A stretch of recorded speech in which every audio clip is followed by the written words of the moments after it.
Good morning. Oh, okay. Thank you for coming out.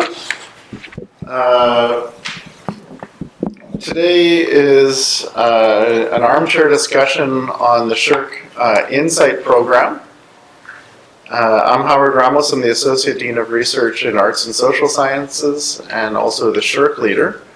I'll let the panelists introduce themselves. So we'll start maybe with Letitia and we'll go down. Hi, I'm Letitia Memmel. I'm in philosophy, cross-pointed with gender and women's studies. Is there other information you want? Well, as much or as little as you care for. Okay, that'll do. Hi, I'm Hamed Agakani. I'm in marketing area, so in this building, Rose School of Business, Faculty of Management. Yeah, I'm Louise Carver in political science, and I've held one SSHRC grant in the past, currently hold a SSHRC grant, and I was on the adjudication committee this past year. I'm Sarah Suck with the Schulich School of Law. I've held SSHRC Insight in the past and various other SSHRC and was on the committee this year. Hi, I'm Anna McLeod from the Faculty of Medicine. I too held a couple of SSHRC grants, and actually this was my first year chairing a review committee. Hi, I'm Chris Moore. I'm in the Department of Psychology and Neuroscience and also Dean of Science. I did not sit on the panel this year, but I did serve for 4 years on one of the psychology panels for the last few years. I've also held continuous funding from SSHRC and standard research grants and insight grants since 1987. Great. So the format of what we're going to do is I'm going to start off by doing a quick overview of the Insight Grant program. So we're not going to talk about all the grants, even though people have experience across the various grants, and I think that the advice that they can offer apply across all the grants. But I want to, in particular, focus on the structure of the Insight program, as that's the program that most people apply to and will be coming up in the fall. So this is a PowerPoint that does an overview that we can put online or share with the community that gives a brief overview of what the program is. So the Insight Grant is driven by a principal investigator. It can involve more than one researcher. It can be held by one person alone or by a team. Its duration is between 2 and 5 years. There are 2 streams to the grant. SSHRC was very creative. They came up with Stream A versus Stream B. So Stream A are smaller grants from $7,000 to $100,000. And I always remind people that, yes, you can apply for just $700,000. And I think people lose sight of that. There's also Stream B, which are for larger grants, which are $100,001 to $400,000. There's no separate envelope for early career researchers in this competition, unlike the Insight Development Grant, which does have money for early career researchers. It also doesn't have a letter of intent stage. It's a one-step application. Within the Insight Grant, there are some joint initiatives, and increasingly SSHRC is partnering with other agencies to do more and more joint initiatives. Some of these joint initiatives pair in with the Insight program and some don't. So National Defense has partnered with SSHRC on Insight. Sports participation has been a partner. The social implications of disruptive innovation in genomics has been another partnership. CFI is not part of the Insight Grant directly. CMHC has been part of partnership development grants. So these ones that come below are joint initiatives but not into the Insight Grant. There's also the Open Research Call, which just went live this week for those who are doing research with partners in Europe. There's Horizons 2020, and there's the Transatlantic Social Platform. In terms of eligibility and verification, SSHRC will look through a number of criteria to make sure that people are eligible. Rather than reading through each of these, I would encourage you to look at the eligibility requirements on the SHRC website. Or for those of you who look at this PowerPoint, look at the fine print on the PowerPoint rather than going through each of these. In terms of committee structures, there are 17 direct disciplinary committees, which I'm not going to read again the list. It's on their website. It's also on the PowerPoint. There are also new committees on Indigenous Research, multidisciplinary humanities, and multidisciplinary social sciences, which is a discussion worth having when we have our back and forth discussion, because I find that everybody has strong opinions on whether to go into the multidisciplinary or not to go into them, and I think that's worth kind of exploring. In terms of who is adjudicating the grants, I always like to remind people it's your colleagues. It's not this mysterious organization out there or agency called SHRC. It's the people sitting here in this room and the people you know in your disciplines. In terms of adjudication, the committees try to be constructed in terms of representing the range of university sizes, English and French as official language. There's emphasis on geographical regional representation across Canada, across the 10 provinces and 5 regions. There's also an emphasis on gender balance on the committees, and increasingly consideration of other equity, diversity, and inclusion membership as well. So members of racialized communities and as much diversity as possible. In terms of the adjudication, there are external assessors, and within the adjudication there are 2 to 3 readers within the committee that will also look at the file. In terms of the evaluation criteria, this competition has a 40% weight on the challenge. This is the SHRC language for saying basically your idea, the science. It puts 20% weight on feasibility, so your plan to achieve your grant, and it has 40% on capability, which is SHRC language to really talk about your expertise, the expertise of the team, and capability and feasibility often are interlinked. In terms of the scoring, you can see that people get scores of very good or excellent, good or very good, satisfactory or good, or unsatisfactory. In terms of budget, budget is also considered in terms of trying to figure out the feasibility of a grant, but is not in itself weighted as a criteria of evaluation. But it's important to have a budget that aligns to the goals that you say are important. In terms of the grant application, I took this as an old slide, so I'd have to double check. The new competition hasn't launched yet, so I can't update this. So this is based on last year's competition. There's a 1-page summary. There's a 6-page description. There's unlimited references, 1-page knowledge mobilization and translation, 1-page expected outcomes, and 4 pages to talk about the research team. And a new component to SHRC, as well as other tri-agency grants, is an open access data management plan. So this is something to be aware of, to talk about in the package. In terms of submitting your application, start tomorrow. No, start as early as possible. I don't know of many applications that do well when they're done at the last minute. There's a lot of heavy lifting for the principal investigator, but there's also some lifting to be done by the co-applicants and probably a little bit less for the collaborators. In terms of these roles, the difference between a co-applicant and a collaborator is the co-applicant can have monies transferred to them. It's expected that the co-applicant does a little bit of the lifting of the project. For a collaborator, they're offering sage advice.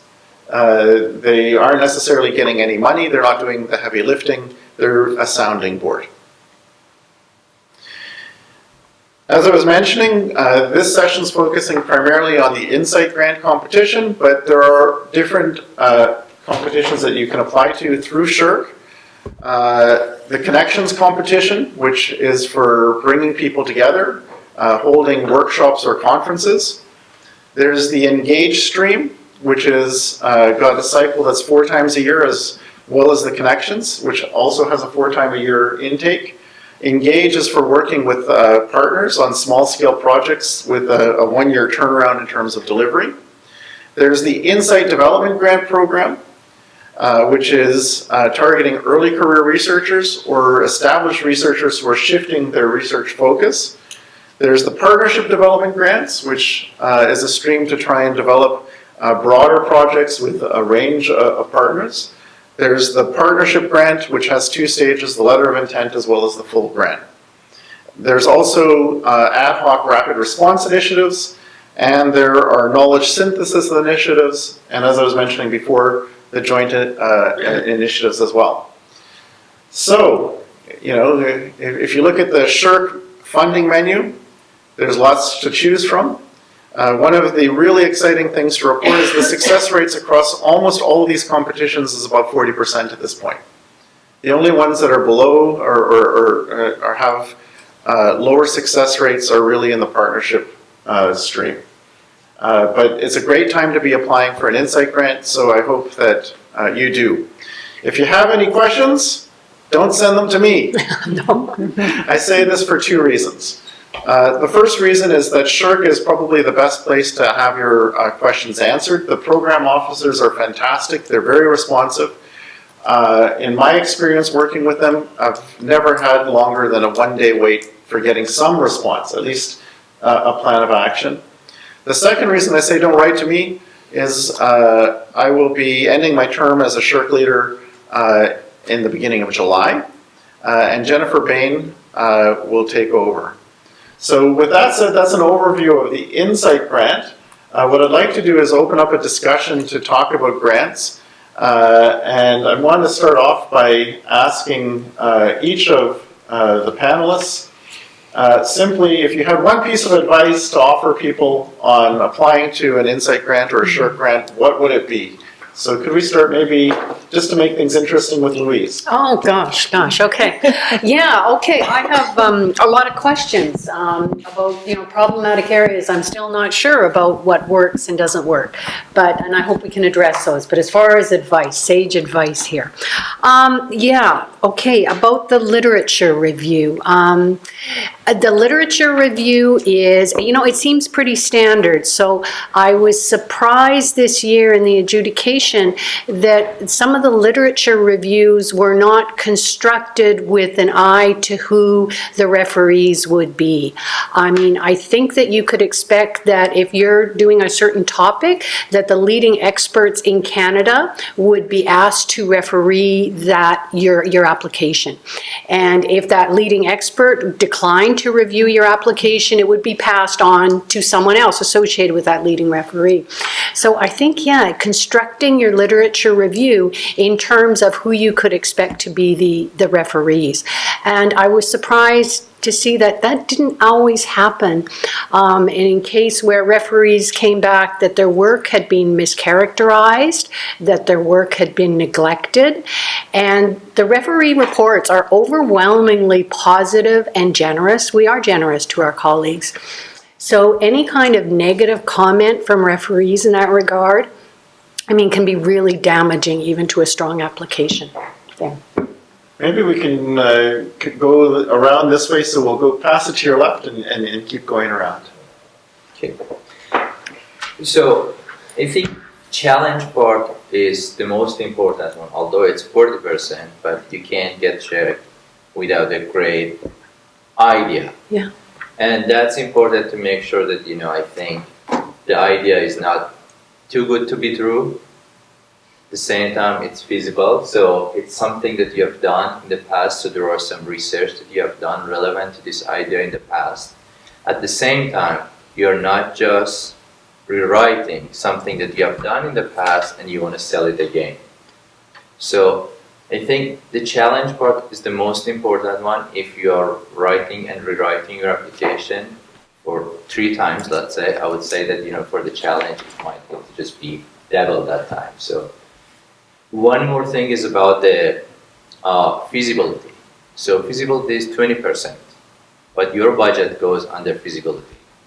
So if there's more than 30% budget cut, that feasibility part just kill your application. Makes sense. Just, are people interested in the Insight Development Grant too? Is anyone? Or just, so Insight, anyway, so I know more about the Insight Development Grant. That's the committee I've served on. That's what I got recently as a PI. Still, what I'm going to say is generic. Follow the instructions and make your application as easy to read as possible. You've got to remember people will skim them. You've got, at least with the Insight Development Grant, you've got 2 people who are assigned your file and who dive deep on it, and then some other people who are assigned to sort of peruse it, and then so that's sort of 3 different levels of reading across the committee. At least that's the way they did it when I was on it, just a couple of years ago now. And so making it so that it's very obvious how you fulfill what the grant application asks you to do, and that it's both easy to read in a sort of complete and careful way, and also easy to skim. I think that's really important. And so we'll go on to the other end of the table there. So yeah, I was going to say something along the same lines as Letitia, which is you need to tell a story in your grant because the assessors on the panel most likely are not going to be experts. They may be, but most likely they're not. And so the most important thing, and you hear this so many times around the table during the review, is that was really easy to read, and they just told me a great story, and it immediately gets bumped up in terms of the ranking. So, you may be a great scholar, but if you can't tell a story, then you're in trouble. But I guess the other thing I would say is be authentic in your proposal. One of the worst things you can do is to write in your grant, in essence, trust me, I know how to do this, right? Because they don't want to be told that you know how to do it and you're not going to explain it to them. Right, so be authentic, and that means both in terms of the narrative, but also in terms of the budget.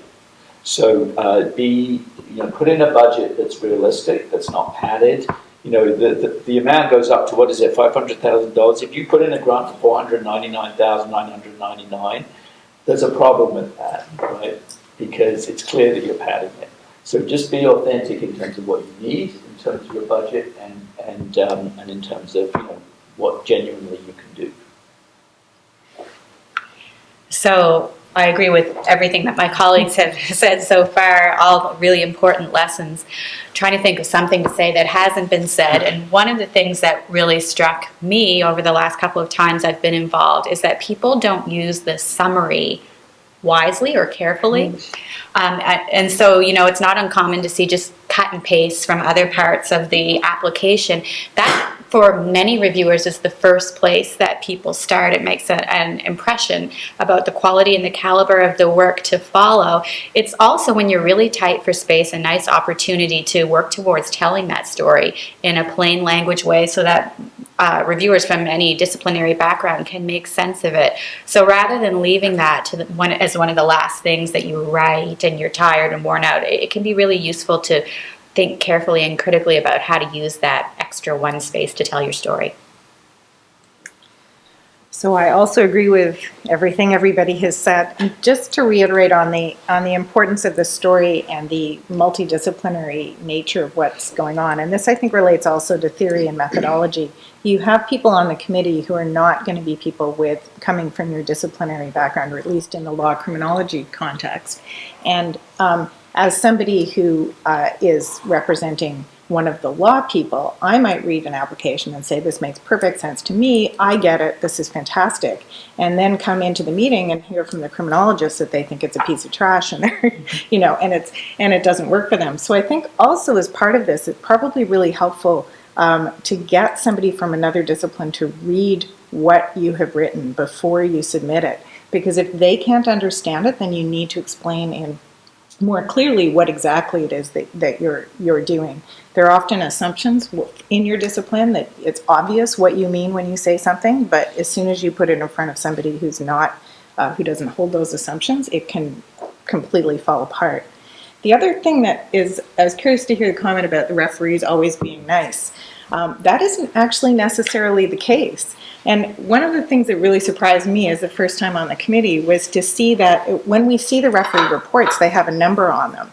So if I'm reading a grant and it says, and this is referee 7 and referee 8, that means that 1 to 6 refused to actually provide a reference for it. I was really surprised at that, and I don't know if there's a story behind that, but it is, I think, important when you have a chance to identify people and suggest people, and I think you should think seriously about who those people are, and then be conscious that it is possible that number 7 and 8 who SSHRC approaches are going to be reviewing it. And so this again goes back to the lit review, the theory, the method, to be very inclusive in what you are doing, and not to assume that anything about who those referees might be.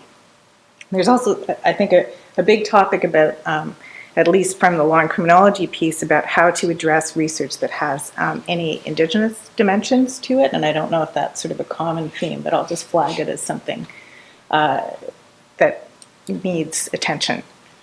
Well, maybe we can probe into that a little bit more. And we'll also open this up to those in the audience as well.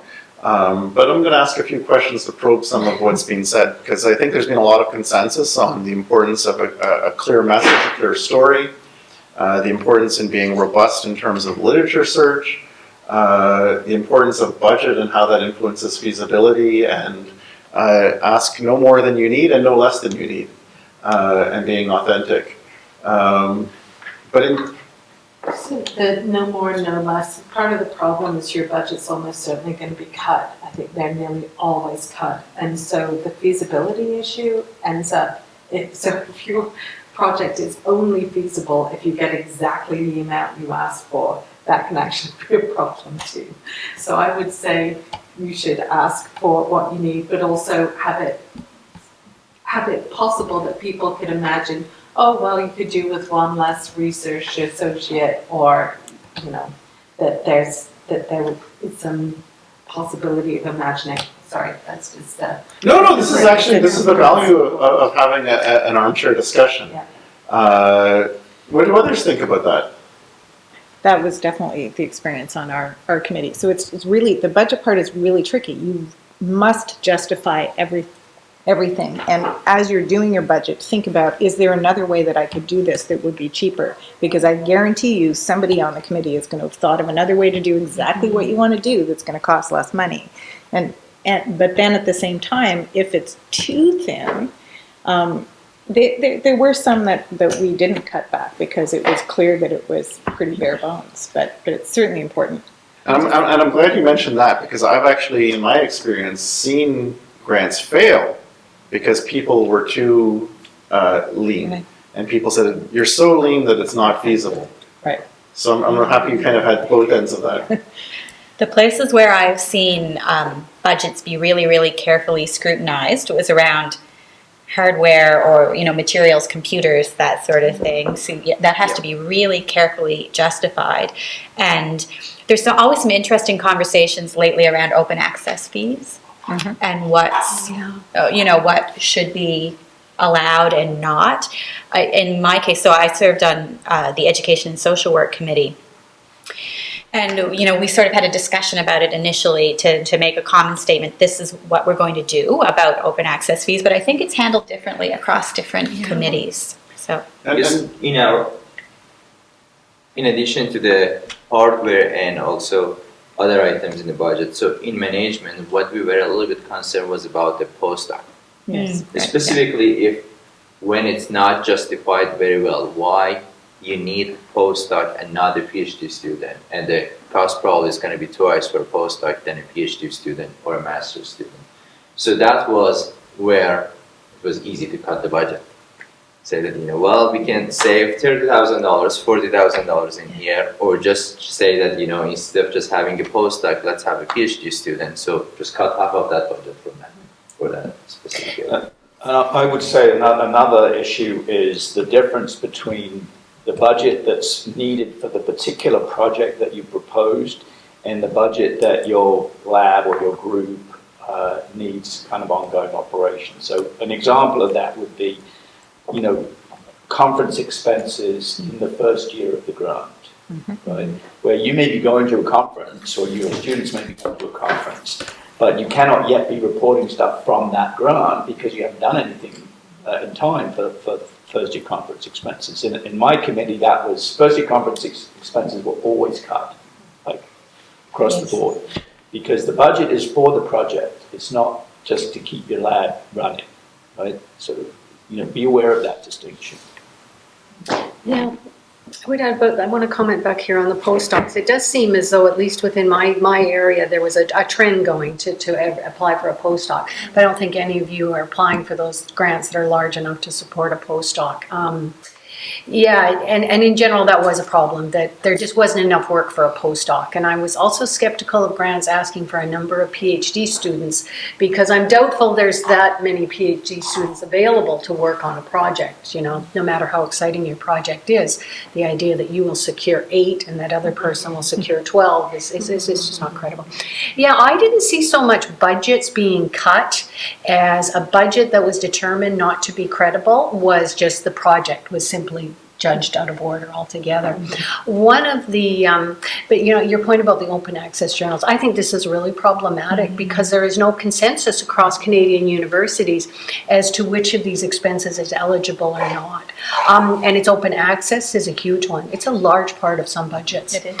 And there's also this whole question of professional fees. And there was no consensus either about what is transcription something to be done by students or professional transcription. Is that more appropriate? Professional translation, or should the researcher be doing the translation themselves? I tend to veer on the side of not hiring professional services, but again, I wish there was more of a consensus in Canada or around SSHRC for those expenses. One thing that you guys are all saying is identifying the different points of where there are tensions in budgets. And so I'm going to throw something that I throw at my students to you, which is I know the problems, but I don't know the solutions. So as you navigate through those things, would your advice be for the best practices of justifying the postdoc that may work, or the open access fees, or the equipment? What is successful? Because I'm sure that you all would have seen packages where people asked for an expensive computer and got it, or asked for gold open access and got it, or asked for a postdoc and got it. And how did they do that justification? I think that'd be helpful to people applying for grants. Very briefly, the one justification that's really strong for applying for separate computer equipment for the grant would be because of extra security around this computer, that this is a computer to be used solely by the research assistant and it's not going to be mixed in with teaching files. Yeah. Okay. One thing I would say is, when you have this controversy within the panels, frankly, go for what makes the best sense for your actual project. I mean, again, that's going to be easiest for you to justify and easiest for you to navigate. And so, who the hell wants to actually supervise 12 PhD students? What a nightmare, right? I mean, how can you do that properly, right? Having an actual, think about what will actually help you do this project. And that's not, at least in my discipline, research assistants are of limited use. But if you're doing a certain kind of project, they can be fantastic. It's so different in different disciplines as to what actually makes sense for you. So think about what your department's like, what support, the people who you're going to be supporting need. Right? Think about it tangibly, and that's probably how you're going to be able to do the best justification. I think when there is such controversy, it's difficult to know what else to do. I'd just say all the same controversies are the ones that we had on our panel. So I mean, that's interesting to hear that it's common across. It was extremely difficult to justify any of those expenses on the committee that I was on. In terms of the computer hardware, the only justification that seemed to work was if your university actually wasn't providing you with a computer. If your university is not providing you with a computer, then that is a totally legitimate expense. And Dalhousie does, don't Well, I think So it would. But that was that was certainly the narrative. so. As a rule of thumb, in the committee that I was in, both committees in 2 years, so we look at the name of the university. If let's say someone from University of Toronto says that I need computer, we're saying that it's probably provided by university, so probably we can cut that. But if someone applying from a smaller school say that we need computer and it's not provided by our university, so that was reasonable for us to just give that person that $2,000-3,000 that wanted for computer. The same thing happened for databases. So some people said that we need to access to this database, and we could search it if the university has access to the database, and they ask for $50,000 access for that database, and the university that they were in from, so they already had access. So the library says that there is access for you. So that was actually something that affected the whole application for that person, because we thought that there is something just not the trust is not here in this application. I'd make a couple of points. So there's a lot of variation across the committees and across SSHRC. So in psychology, there is parts of psychology which are much more closer to the natural sciences, where people have large research groups, a lot of empirical research going on. It's not unusual to have grants in the $450,000 range over 5 years, covering a lot of graduate students and so on. If it's well justified for the program, then the committee's not going to have a problem with it. Computers, not a problem, as long as it's justified in terms of the needs of the program. The other point that I was going to make is that there is an opportunity in the grant to put in contributions from other sources.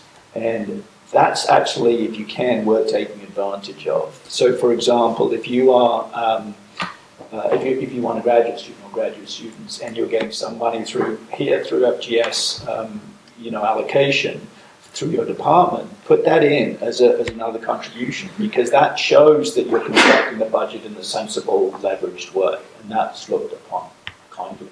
Okay, so if you have other contributions, other possible contributions, put them in. I think that's great advice, and there's all kinds of places where you can leverage stuff that you can get from Dalhousie. So the Faculty of Graduate Study top-ups, or if your department can allocate a portion, is an excellent element. Being able to create a narrative of going from the SSHRC Explorer Exchange to developing into a bigger grant's another way of creating a narrative. You can't claim SSHRC for SSHRC, but that's part of the narrative. Software licenses. Dalhousie has a number of software licenses that can be leveraged. The main thing is to create that narrative. I think that's a really important point. Interestingly, I think there are a whole bunch of other points of controversy, and as we're talking through this kind of debate, another debate that often people have is what to do with that section on disruption. I've seen this have a lack of consensus on whether to use that, as well as the section on if you are going for the grant for your second time and you've made changes or haven't made changes. I know there's different views on that. Do you have any ideas on this? The committee I was on, what I will say is that what was really a huge problem is that people didn't have a track record and they just hadn't produced anything for a long time. And an Insight Development Grant is supposed to be kind of a new thing, a new chapter in your research. But I would say if you don't have a strong track record, I'd fill in the disruption if there was one, because you got some explaining to do, right? I mean, so I think it's probably relative to the rest of the story you're telling. What do others think? We called it interruption, not disruption. Oh, sorry, interruption. Perhaps that's a Freudian slip. But what I would say on interruption is that in our committee, genuine interruptions like familial leave, sickness and so on, absolutely were taken 100% seriously and were paid attention to and were taken into account in scoring. Where there was skepticism was with people saying, well, I did 6 months as my department undergraduate coordinator, right? And so I couldn't publish these papers. Nobody's going to pay any attention to that. In fact, you're going to be downgraded because you tried to make excuses. And you've got people like me or other people sitting on the committee who spend a lot of time in service, like Howard and so on, right? And so we know what it's like to be contributing to the university as a whole and to our professional communities. Don't try to use those kinds of things as excuses. But if you have real interruptions in your career, absolutely put those in because they will be taken into account. And any thoughts on the response to the previous reviews?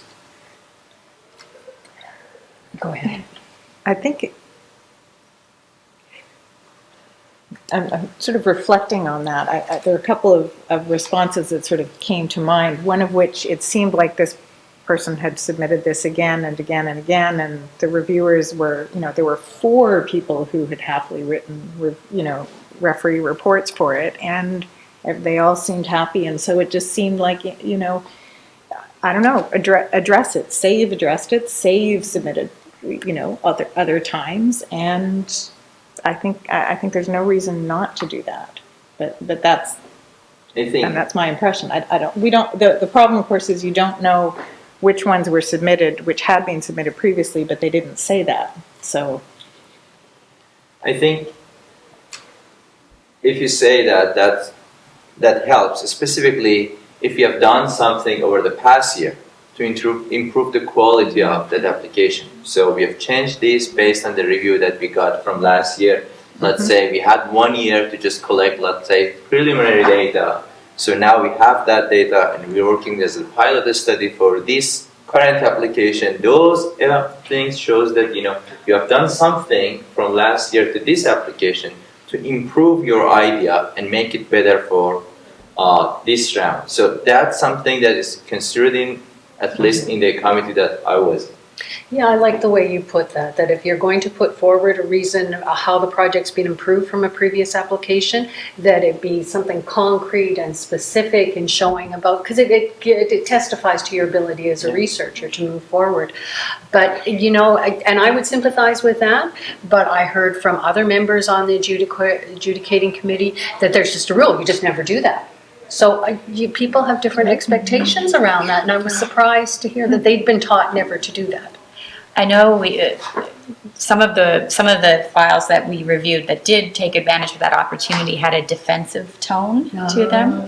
So I think if that is something that you weigh the pros and cons and it feels like the right thing to do, it needs to be written carefully and strategically, as you said, to demonstrate that we've made progress in this and the application itself, its feasibility, its potential has improved.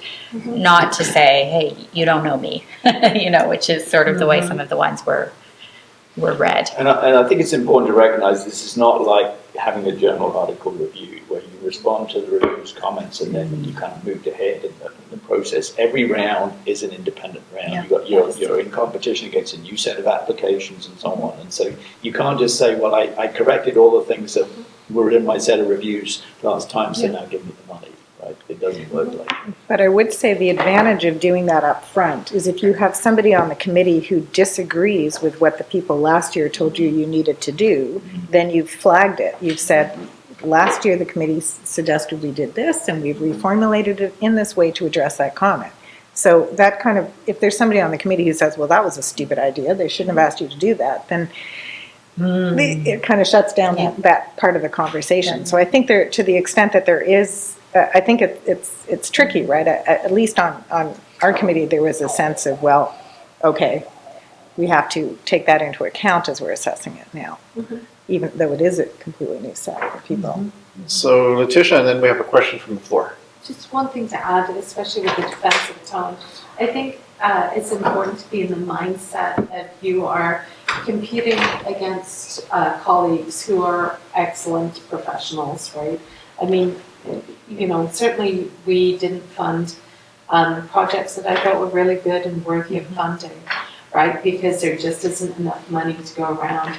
40% sounds like a very high rate, but that other 60%, there's probably a very small part of it that you're like, no, that just really should not be funded, right? The majority of, I would say probably 80 to 90% of the applications are perfectly, at least my team, perfectly respectable, worthy of doing, and you know, only half of those are things that we could fund. So when you're thinking of that defensive tone, don't, you know, switch off that feeling and remember that you're trying to help the committee see why Canada needs this research, right? So it's not, I have to prove myself to you. I'm helping you see why you should, this is such an important thing to be doing. You should be helping me do it because it's in our collective interest. I think I'm hearing this, but I'm surprised to hear it, and I have not applied for SSHRC Insight Grant. My experience is with CIHR, which in fact has a box to tick that asks, is this a resubmission? There is no such box. No.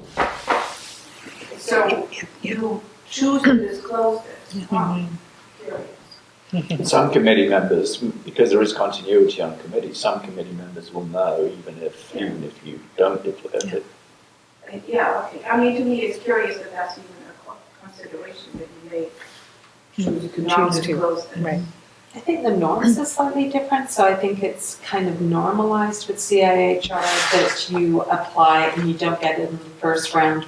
You're more likely to get it on this, like there's. Then you reapply it. Yeah, you reapply, yeah, it's very much normalized in a way that I don't think it is quite so much with SSHRC. I also think it's just a different culture. Yeah. You know, I think that SSHRC has resisted boxes as much as possible. And you see that with its resistance of adopting the common CV in all but a couple competitions. And so I think that this is also part of the culture of SSHRC, which is less tick boxy and more narrative form.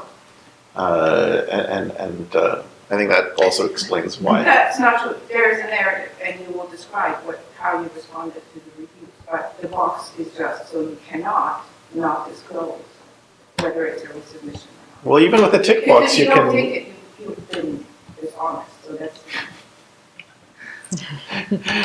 But you still write a narrative. It's a different agency with a different culture. One question that kind of fell through, which I think is an important question to have and is linked to a broader discussion that's going on across the Tri-Council, is the issue around Indigenous research and more broadly issues of equity, diversity, and inclusion that are tied to that, because this is becoming a part of the ranking for the New Frontiers in Research Fund that just happened. It's part of the Canada Research Chairs, Canada Excellence Research Chairs, and I suspect is going to eventually come to the other programs as well. So does anybody have any insight on either Indigenous research in particular or generally a narrative of equity, diversity, and inclusion in the grants? Certainly the Indigenous research questions came up a lot in our committee, and it was really challenging. So I think the process is you can choose to have your proposal reviewed by a separate committee that's focused on that, but you can choose not to tick that box, in which case you're in front of the general committee. But then questions come up to the extent that, and this I think is one of the challenges, if your project tangentially involves some aspect of Aboriginal law or Indigenous related research, you would obviously want to not cut that from your proposal because it's an integral part. But as soon as you brought it into the proposal, then the questions arise among the researchers as, is this going to be something that is going to involve you engaging with the community and you haven't actually talked to them yet, and so we're really troubled by that. So we need to figure this out. So one recommendation I would have is To the extent that any project that you have might involve any kind of engagement with any Indigenous community or communities, see if you can approach them ahead of time and see if you can bring them on as collaborators, because then that signals to it reassures the committee that even though this isn't actually something that merits separate review, you're aware of this and you're addressing this, and so that at least was the experience on my committee, but I'm really curious to see if this came up for others. So I think if there was an EDI or Indigenous thing that was relevant to the research and it's not there, then that's a big red flag for certainly me and the kind of thing that I would say, wait a second. And I think you can assume that there's likely to be someone like that on every committee. There should be, frankly. So yeah, if it's relevant, you have to address it. And yes, if you address it, then you have to be competent in it. And unfortunately, our institutions don't have that practice figured out yet of how to be competent and aware and genuinely address particularly Indigenous issues, which I think are especially difficult. So I would talk, if that's going to be a problem for you, I would go to your Associate Dean of Research and tell them, help me fix this problem, because they should know and they should be figuring it out, because we all have to figure it out. So I think committees are aware of how fraught and difficult this is, but that doesn't give you an excuse not to do it. So that's what I would say. You can't ignore it if it's a genuine issue, and that's for any EDI stuff. The nothing about us without us ideal should be what's kind of driving any kind of EDI thing, and figuring out how to do that. I'd go to your associate dean if you can. Yeah, that's what I would say. Are there any questions from the floor, from the people in the audience?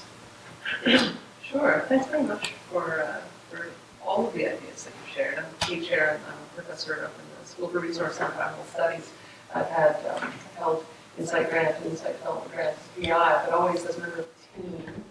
And this year I'm thinking about doing one on my own, just having a sole PI. And I wonder how those, not sole PI, but sole applicant, I guess. I'm wondering how you adjudicate those differently. When does somebody know if they're ready to be a solo PI on Insight Grant? Yeah. So to say insight development, I think that's a very natural fit for going it alone. I'm not so sure about insight grants, and so maybe someone else could. Well, I mean, I would say, insight development grants are relatively recent. The bread and butter grant for most of the history that we'll remember is originally Standard Research Grant, now Insight Grant. I think you should have no qualms about going in as a solo PI. All of mine have been solo PIs. I feel like, and this may be more my personal view rather than a view gained from sitting on the panel, but that if the program is your program, you don't need to find collaborators or co-PIs to make it fly. If you can do it on your own, do it on your own, absolutely. I would say go for it. In my panel, I would say that there's really no differentiation. What's important is, if there's a collaborator or a co-PI on the project, is that person really needed on the project, and what are they offering in terms of value to the project? If you don't need it, if you're proposing something that's right in your wheelhouse, that you have all of the credibility, the experience, the capability to do, and is well proposed and feasible, then absolutely go for it. Yeah. I'd endorse that. In my committee, which is education and social work, it's very rare to see a sole PI or a sole investigator application. When we did see them, I think because of the rarity and the sort of culture of the groups that are applying to that particular group, it would be specifically addressed in the feasibility section, and I'm capable of doing this alone because, or in the feasibility and probably capability section. So, but again, you would know your disciplinary area better than I will. I think it's a common trend that you see across the different things, which is it's the narrative. If you can convince your peers that you have the skills to carry out that project without any additional support, it'll work. And to me, that's the litmus test for almost all of these elements. It's about being able to convince your colleagues. So always take that look as if, would you buy it if you were reading it from somebody else? Just to add to that, I think it is very discipline specific. So in law, for example, it's much more common to have sole applicants, and in criminology, which is part of the same committee, my impression was it's not. So there's depending who the committee is, you may have a story to tell on that or not. But another piece we haven't really talked about is HQP and the importance of research training as part of the grant. So something that came up in discussions that I had not really anticipated was some people, again, coming from the non-law area, querying why it was that some of the law people were sole authors on, a lot of their publications, which in law is a norm, although it's sort of one that's changing. I think more and more people are co-authoring or whatever. But that's also something kind of interesting to be aware of, is maybe the need to also justify or to at least explain what and how your past research outputs have been and why they've taken the form that they have, and how that might differ if you're the sole applicant. So I don't know if others have insights into that. I think the HQP point is a really, really important one, and it is very discipline specific. But if you think about where I'm coming from, let's say in psychology, empirical psychology, you would never have a program that doesn't involve graduate students, undergraduates, even postdocs. So because there's a lot of data collection and so on. But the key thing is, don't just say, I want to have 3 graduate students. Say, what are they going to do in the program? Like, are they going to, what are they actually contributing to, and how are they contributing to it? And I think if you build that into the narrative, then you essentially are proposing a team, but you're the PI, and then you have a kind of hierarchy of students underneath you. So I think we can answer this question from the other lens. So if someone is applying for a grant and she has co-applicants and collaborators, the question is, what's their contribution in this research? So if they're just named, it's going to have negative impact on your application if they do nothing. But if it's well justified that they are doing some part of the work, so that's going to be a plus. In sole application, we had coupled in my area, so my field management, but I would say that probably less than 10% of the application. But we never said that it's sole application, so we should kill this application. No, we never said that, or we never actually. There was never a discussion around that one. However, if someone is applying as a sole applicant and that person already holds 5 other active grants, Yes. Yeah.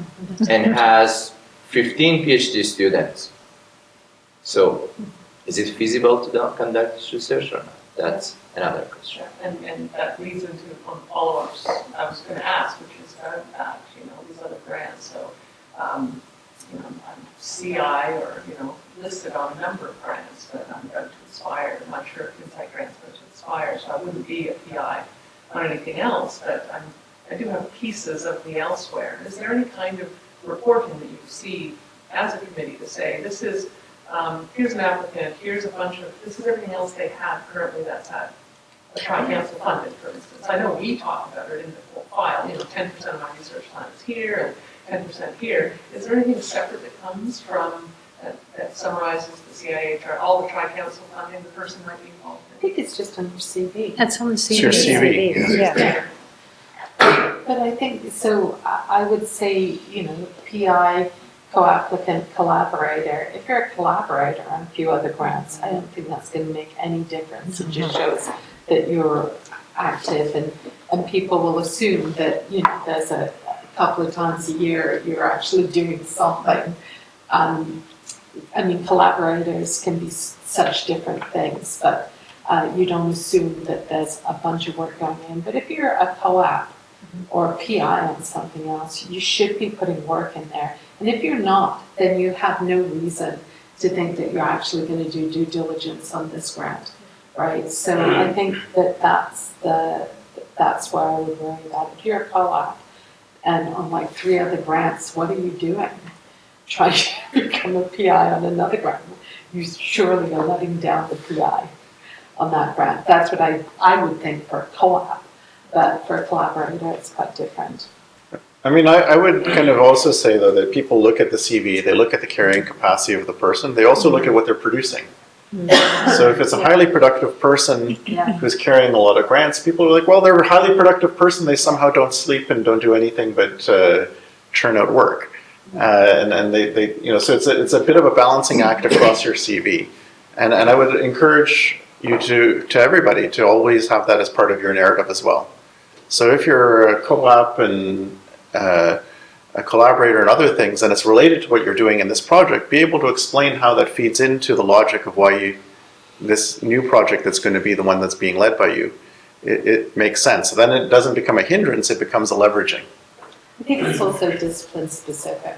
So philosophy is not a big grants area because most of our work really, we just need to buy books and go to conferences and talk to people. We don't really need to do anything else, usually, unlike sociology or psychology where you need to, you have to perhaps do most of the work because you have to employ research assistants.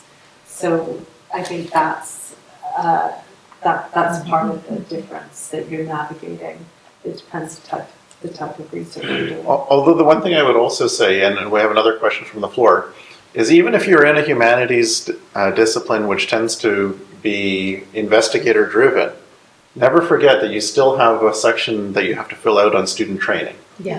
And it doesn't mean that they have to be part of your grant.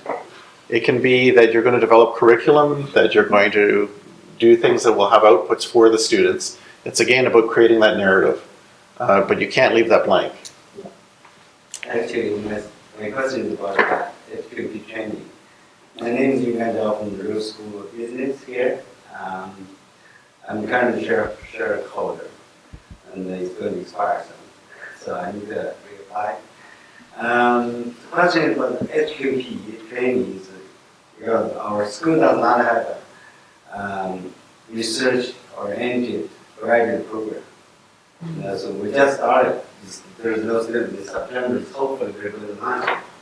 Now, for some person like me, how do I should strengthen the that component? Because that's a big component in your proposal at the HQP training. How should I go around it? Because there's no record, not for all of us, right? So there's student training. Could you hire undergraduate students to do that work? Well, they can't do it to my work. Yes, They can't. Yeah, no, none of them can. So I think- one thing you can do, I think we can provide some maybe evidence from past that, well, yes, in Rowe School of Business, our MSc program is just starting, but did we have or did the applicant had any past experience supervising a student in other faculty or just being in the research committee of a PhD student in another university? Those helps, I guess. Yeah, I have a PhD as a co-supervisor from the economy department. But that's not your own, it's somebody shares, so you still have to justify that. although I think that the narrative isn't so much that you supervise them, it's about your involvement of student training in your research. So, in a university of this size, we don't have huge graduate programs with PhD programs in a lot of the departments. So it's often about talking about hiring other PhD students from other departments or other universities that contribute. So I think you can massage it this way. Are you? But your question here is about that portion where it asks about your past contributions to research training. Yeah. Yeah, as I recall, I thought there's explicitly in the instructions a statement about if you are at a university that has no graduate program at all, and that's to be taken into account. So that can just be stated outright. That there's no basis for you contributing to graduate student For training. the future, like student training, how do you like. You can't. Oh, If you're at Acadia, if you're at St. Thomas, you just can't. So that's stated. Although here I would disagree. Okay. Having reviewed a few files where people will say, well, why didn't you reach out to Dalhousie? Why didn't you reach out to a collaborator? So I don't think there's ever an escaping it. Okay. But certainly you have to have a narrative for why it is what it is, and working collaboratively is the one way to improve on that. And he has. Yeah. Yeah. So Well, I found it very hard to justify, even for that past experience and also the future, how this will, your proposed graph, or how the contribution will be for the HQB training from that proposal, right? So if you don't have anything, I don't know how to justify that. I will be able to do it. That's the problem. I guess I'm curious about, so, I'm also in an area where it's not easy to figure out how to do it. And so part of the way we did it on our Insight Development Grant was to really think about sort of ways of communicating our research that we might be able to involve students in. And so even if they can't do your research and they'll be there at doing a lit review and you're not data collecting, so they can't do that. But if you're doing the type of applied research where you could write a white paper and then, employing students to do a whole bunch of that creation of a narrative around the research and communicating the research in a more accessible way, that's one type of thing you can do. Also, we got student stipends for just training. So if you've got a new master's program, just putting in a student stipend for a master's student saying they're going to take this relevant graduate course and we anticipate that their thesis is going to be on this area and they're going to help me develop maybe this undergraduate course. You can put that in your application. Yeah.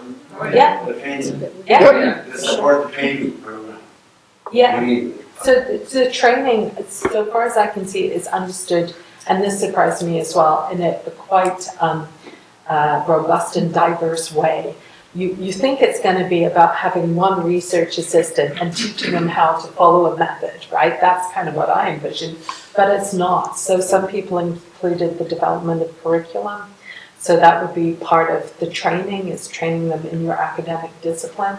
So curriculum development, and then also just a student stipend. We expect a student to be working in this area under the grant on their master's, and so here's a student stipend. So that's one of the ways we did it.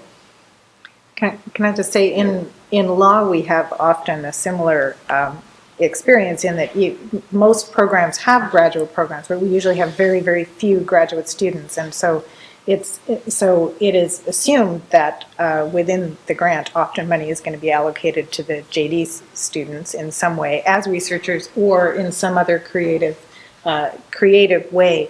And I think the point about reaching out to, if you need people who are graduate students and you can bring in a co-applicant or collaborator somewhere else where you can get some of the graduate students involved, I think that's really important, and we also encountered that. But the other piece is to figure out how can you make use of the students within your program in some of the other aspects, excuse me, like, for example, the knowledge mobilization at the end. Are there sort of tasks that you might really be able to engage them in that would be easier, that would work for the undergrad sort of components of the program? Thank you. I think if I could add to that, in my committee, that was one of the things that really made, when a number of applications were sort of on par, having a strong knowledge mobilization plan with authentic engagement from students around social media, things that they could do, skill sets that they have that are different perhaps, that really made an application stand out. So thinking creatively about how to do that knowledge mobilization work and how to do it with students is a real strength, I think. Yeah, we haven't mentioned knowledge mobilization yet, but I would say in political science and public administration, that was a really important component of what we were looking for. And in our case, it wasn't knowledge mobilization maybe to the public at large. It didn't have to be op-eds or social media. We were looking for linkages with policymakers and politicians. So it doesn't necessarily have to be to the general public. Do others have any advice on the knowledge mobilization and translation part of the package? Because there is an entire page dedicated to Yeah. It's a very important section now. I think it's getting more important. I agree. In our committee in the last 4 years, I sort of noticed how over that time it became more and more the focus of attention. Clearly you have to go beyond academic audiences. There's no question about that. I agree. It's better to, reaching out to the general public, but also to influence policy and any other audiences that you can identify. Very, very important to do that now. I can certainly think of files that we ended up downgrading below the cut line because the knowledge mobilization plan was just generic, right? And don't just say, we're gonna set up a website and we're gonna use Twitter. Be genuine and authentic again about what your payment plan is, right? Not just try to tick the boxes of the different kinds of audiences that you're going to get to, but really have a well thought through plan. It really does make a difference these days. And I want to add a small point to that here, and that it should appear in the knowledge mobilization plan, but we were also looking for that plan be credible in terms that you've already established relationships with those policymakers and interest groups. So we would be looking for some sort of evidence that you've already collaborated with those people in some regard. But also looking for evidence in part on your CV. Are you somebody who has only ever published in academic journals and has never even things like never written a blog or never, whatever those kind of knowledge mobilization activities are, if you don't have them on your CV, ramp some up over the summer. And if you don't have them on your CV, one strategy to also do is have a collaborator. And say, I don't have that on my CV, but I'm going to learn from my collaborator who will help me do that. And then it changes the narrative again. But just be patiently waiting. So just a thought that, that's what you say you're going to do in your grant, and then that's what you actually do with the money. And I can say that there's a massive disconnect, at least in my experience with what happened. Again, I think to some extent that's discipline specific. You need to, if you're conducting an experiment, you've kind of done a certain amount of the groundwork. There's only so much, so far you can go. Now, knowledge mobilization is probably the furthest that we moved, although I think we had extraordinarily successful knowledge mobilization, for philosophers anyway, in what we did with our grant. We had no idea that was going to be the path we took. But making the knowledge mobilization plan kind of opens you up to thinking creatively about doing that and communicating effectively with various groups. We will, the one component that we said we would do that we would probably, we did some of the other stuff too. It's easy to have a panel at the library. The public library is fantastic. They're wonderful. It's easy to collaborate with them. There's lots of ways to do it if you think that what you do is interesting. And it's also important to remember not to lose sight that knowledge mobilization is also still peer-reviewed articles. It's still doing the stuff that, it's not an either or, it's an and.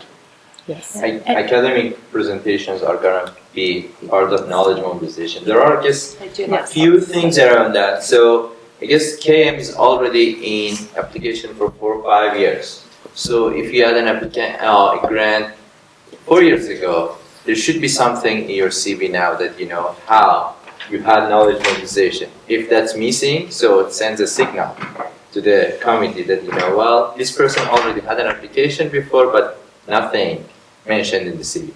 Another thing is, let's say you are talking that we're going to have 5 different YouTube videos. Just create a wonderful one and just make sure that people are going to see that. Okay, that's wonderful. I look at your budget part. Did you assign money to that? If you don't, it means that you don't know how to make the video and what are the requirements for that. So you are just saying and writing something there. So knowledge mobilization can be a source to justify some budgets around that one as well. So these work together and combine work together. And with public communities, so just going to public libraries and talk about your research. So these are all kind of knowledge mobilization, so media outlets, so when they are talking with you, so I think. So we're running close to the end of time. So what I'd like to do to wrap up is to go through one last time to ask if your one last parting word of advice to folks as your last chance. And maybe we could start with Chris and kind of come down the road. Well, I would say start early and leave lots of time for reiterations and get other people to read your grant from various disciplines as much as you can. That's the, and leave lots of time to really polish the final product. So for me this year in particular, it was striking that the committee was very bilingual. And people were often reviewing in their second language and sometimes third language. And so it comes back again to that idea of being really clear and as straightforward, get the message through in the most clear and concise method that you can, keeping the kind of the reality of what it's like to review 20 or 30 of these files in a language that's not your first.